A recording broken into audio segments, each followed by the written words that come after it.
राधा और कृष्ण का प्रेम इस दुनिया में प्रेम की एक ऐसी मिसाल है जो हर तरह के भौतिक सुखों से परे है।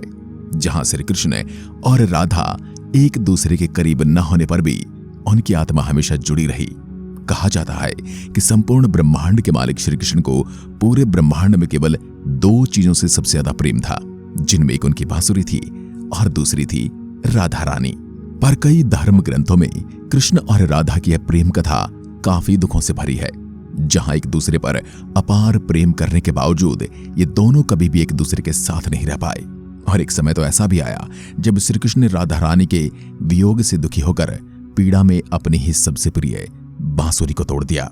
तो आज के इस वीडियो में हम आपको भगवान श्री कृष्ण और राधा के अनंत प्रेम की कहानी बताने वाले हैं। साथ ही इस वीडियो में हम राधा रानी के जन्म और इनकी मृत्यु से जुड़े कई सवालों के बारे में भी जानेंगे। तो जब भगवान विष्णु ने कंस के वध के लिए कृष्ण का अवतार लिया, तब उसी दौरान उनके प्रेम के रूप में राधा रानी का जन्म वृंदावन में हुआ। राधा जी के माता पिता का नाम वृषभान और कीर्ति था। आपको जानकर हैरानी होगी कि कई धर्म ग्रंथों में लिखा गया है कि जन्म के कई साल तक राधा रानी कुछ भी नहीं देख सकती थी, क्योंकि जन्म से पहले ही राधा जी ने यह तय कर लिया था कि पृथ्वीलोक पर उनके द्वारा देखी जाने वाली सबसे पहली चीज श्री कृष्ण का मुख होगा, और तब तक वो पृथ्वीलोक पर कुछ भी नहीं दिखेंगी। इस बात से आप अंदाजा लगा सकते हैं कि राधा कृष्ण का है प्रेम पृथ्वीलोक पर जन्म लेने से पहले से ही अनंत था। भागवत पुराण की माने तो श्री कृष्ण ने अपना ज्यादातर बचपन गोकुल में बिताया, जहां उनकी दिव्य शक्तियों के कारण उनकी चर्चा चारों ओर फैली।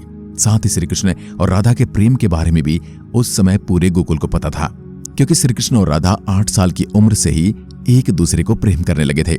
जहां हमेशा गोपियां श्री कृष्ण की बांसुरी पर नृत्य करती थी, वहीं राधा श्री कृष्ण की बांसुरी में खोई हुई उनके पास बैठ जाती थी।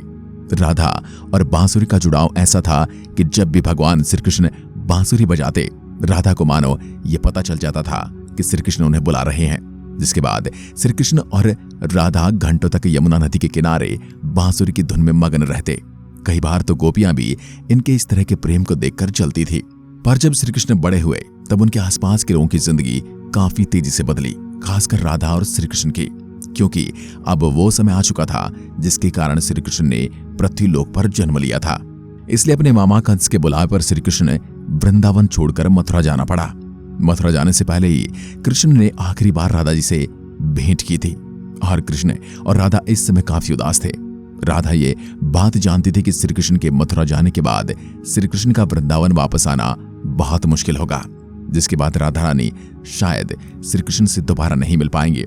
इसलिए काफी समय तक इन दोनों के बीच खामोशी रही, और अंत में राधा ने श्री कृष्ण से 2 वचन लिए, जिसमें पहला वचन था कि राधा के दिल में हमेशा श्री कृष्ण का ही वास रहेगा, और दूसरे वचन में राधा ने श्री कृष्ण से कहा कि मेरे अंत के समय मुझे आप दर्शन देंगे।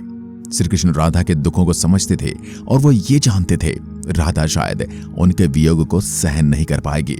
इसलिए श्री कृष्ण ने राधा से एक वचन लिया कि मेरे जाने के बाद राधा तुम मेरे वियोग में कभी आंसू नहीं बहाओगे।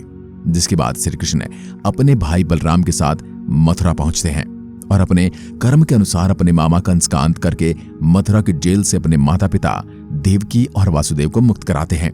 श्री कृष्ण द्वारा कंस का वध करने के बाद मथुरा की प्रजा में बड़ी खुशियां मनाई जाती हैं। पर कंस की मृत्यु का समाचार जब उसके ससुर मगधराज जरासंध को मिला, तो वह आग बबूला हो गया।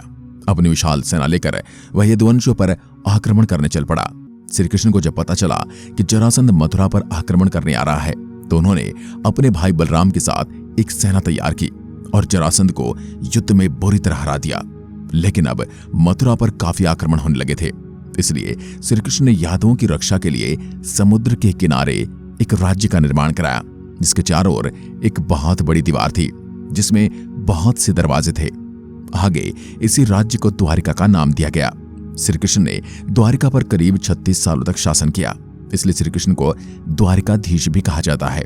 द्वारिका में रहकर भगवान कृष्ण ने रुक्मणी और सत्यभामा से भी विवाह किया था।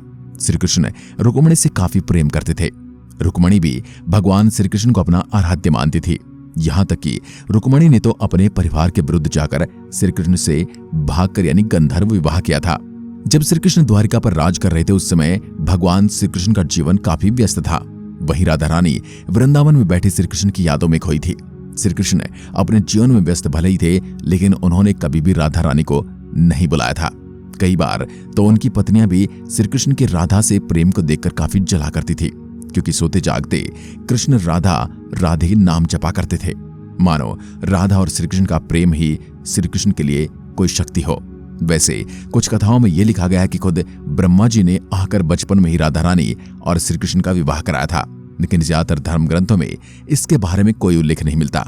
पर ज्यादातर धर्म ग्रंथों में देखने में मिलता है कि श्री कृष्ण के वियोग के बाद राधा श्री कृष्ण की भक्ति में लग जाती है, जिसके बाद एक समय ऐसा भी आता है जब उनका विवाह यादव पुत्र अभिमन्यु से करा दिया जाता है।